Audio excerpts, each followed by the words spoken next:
Hey designer, bienvenue dans cette nouvelle vidéo. 5 choses à absolument connaître pour devenir designer d'intérieur. Idéal si tu es débutant.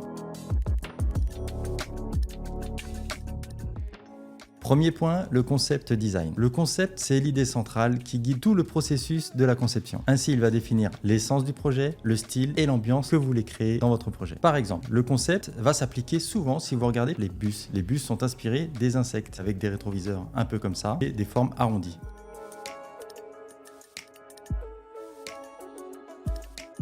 On l'a tous vu aussi, le stade en Chine en forme de nid qui était inspiré d'un nid d'oiseau.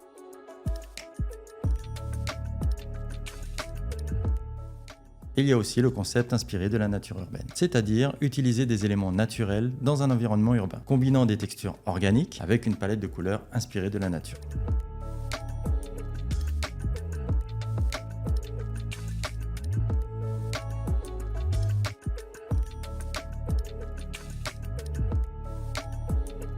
Un outil puissant pour concrétiser votre design concept. C'est tout simplement une planche visuelle qui regroupe des images, des couleurs, des textures et des éléments inspirants pour capturer l'essence de votre vision. Le mood board, ça se compose d'images, de recherches, d'inspiration qu'on va puiser un petit peu partout sur des sites spécialisés d'images, comme dans la nature, comme des photos qu'on peut prendre. C'est vraiment l'élément qui va vous permettre de mettre sur papier toutes vos recherches créatives pour aller affirmer votre idée. Pour pouvoir créer un mood board pour votre projet, utilisez des échantillons de tissus, des images trouvées dans des magazines ou dans des sites spécialisés. Le mood board sert de référence visuelle pour tout le processus de conception. On va avoir tous les éléments qui vont constituer les idées du projet.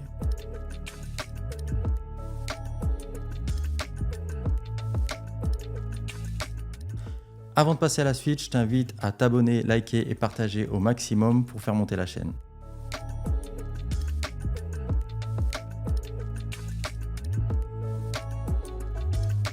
La 3D, c'est l'outil évident pour pouvoir visualiser le projet à notre époque. C'est un aspect crucial pour donner vie à votre concept. Cette étape permet de faire visualiser au client comment tout sera construit. On peut visiter le projet directement en visite 3D. On peut aussi avoir des rendus photoréalistes, des futurs aménagements qui seront très proches de la vérité.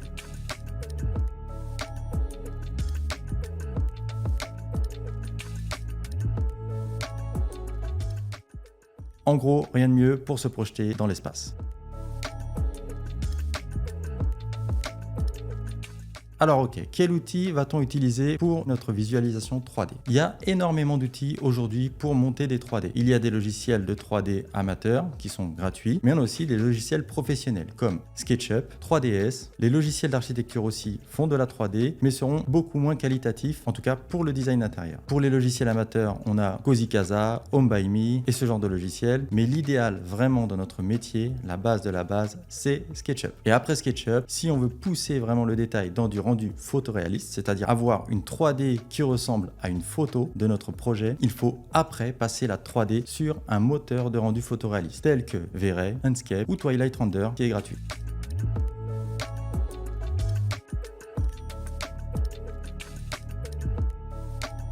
En 4, il y a le space planning, c'est-à-dire la création de plans, la réflexion au zoning, à l'emplacement de chaque espace. C'est à ce moment-là qu'on doit maîtriser l'organisation stratégique des espaces et de chaque élément dans l'espace. Le plan est évidemment très important, c'est la base de notre métier, il nécessite un temps approprié. Que ça soit à l'horizontale comme à la verticale, ça dépend complètement du projet. Si on a un projet qui est plus fin à l'horizontale et qui est très haut, on va travailler plutôt sur la verticale. A l'inverse, souvent travailler directement sur le plan à l'horizontale.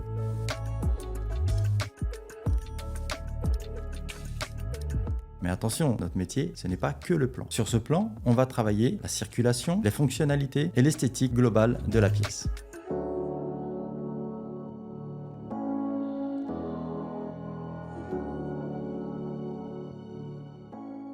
On a aussi évidemment besoin de connaître les couleurs et les matériaux. Parlons donc ici de la théorie des couleurs, un élément fondamental pour créer une ambiance spécifique dans un espace. Vous avez différentes combinaisons de couleurs qui vont venir impacter l'influence du moral et du psychique de chaque pratiquant du bâtiment concerné, que ça soit dans l'habitation, dans le commerce, dans les bureaux ou dans d'autres espaces. Le travail sur les matériaux est aussi très important, évidemment. Il va falloir connaître les matériaux qu'on peut utiliser dans chaque espace, avec chaque caractéristique, et évidemment savoir associer tout ça. En résumé, le design concept, le mood board, la visualisation 3D, la création de plans et la maîtrise des couleurs et des matériaux sont des éléments essentiels pour tout designer d'intérieur. Si la vidéo t'a plu, je t'invite à liker, t'abonner et partager au maximum pour faire monter la chaîne. À très vite dans une prochaine vidéo. Bye.